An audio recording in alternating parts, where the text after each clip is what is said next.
Hello बच्चों, let us read the question.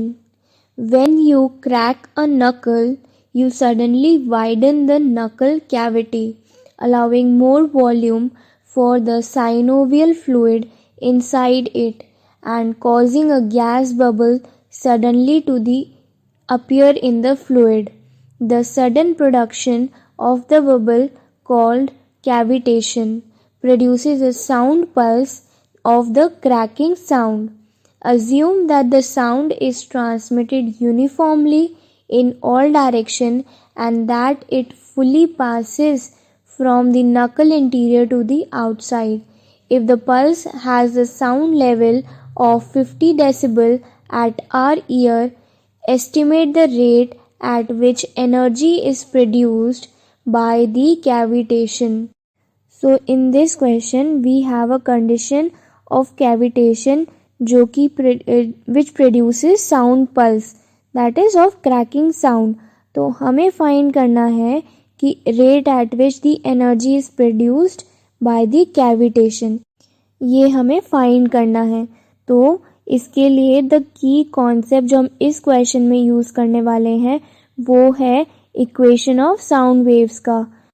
Thus the formula used will be equal to beta is equal to 10 decibels into log 10 decibel into log I divided by I naught. I है हमारे पास में intensity.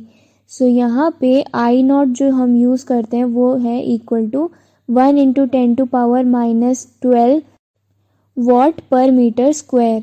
Also intensity is equal to power divided by area, because यहाँ पे जो हमारे पास sound produce हुआ है वो इक्वल है एवरी डायरेक्शन में. तो यहाँ पे आर जो हम लेंगे वो लेंगे 0.3 मीटर. क्यों? क्योंकि जो क्रैक जहाँ पे प्रोड्यूस हुआ है वहाँ से लेके जो हमारा ईयर है वहाँ तक की distance let us suppose 0.3 metre है. तो आई कैसे हम फाइंड करेंगे? From the first relation of beta and I we will get I is equal to I naught 10 to the power beta by 10. तो ये हमारे पास में इंटेंसिटी का रिलेशन आ जाता है. सो यहाँ पे हम वैल्यूज पुट करेंगे तो क्या हो जाएगा? I naught is equal to 1 into 10 to power -12 watt per meter square multiplied by 10 into beta है हमारे पास में 50 डेसिबल डिवाइडेड बाय 10 और वो इक्वल है पावर डिवाइडेड बाय एरिया जो हम यहाँ पे यूज़ कर रहे हैं 4 पाई आर स्क्वायर, क्योंकि स्पेरिकल सरफेस है. तो power will be equal to 4 pi R square जो कि हमने 0.3 का स्क्वायर लिया है multiplied by 10 to the power -12 and also multiplied by 5.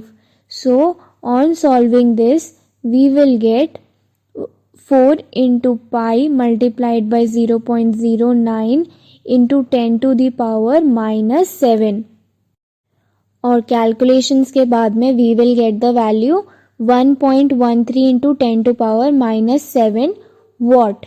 ये हो जाती है हमारी power and the rate of change of energy is power. So power is equal to 1.13 into 10 to power -7 watt.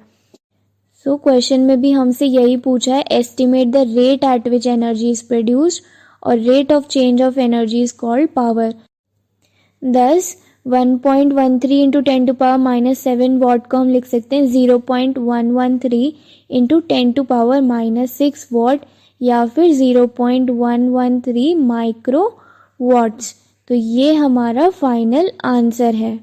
I hope you understood it well. Best of luck.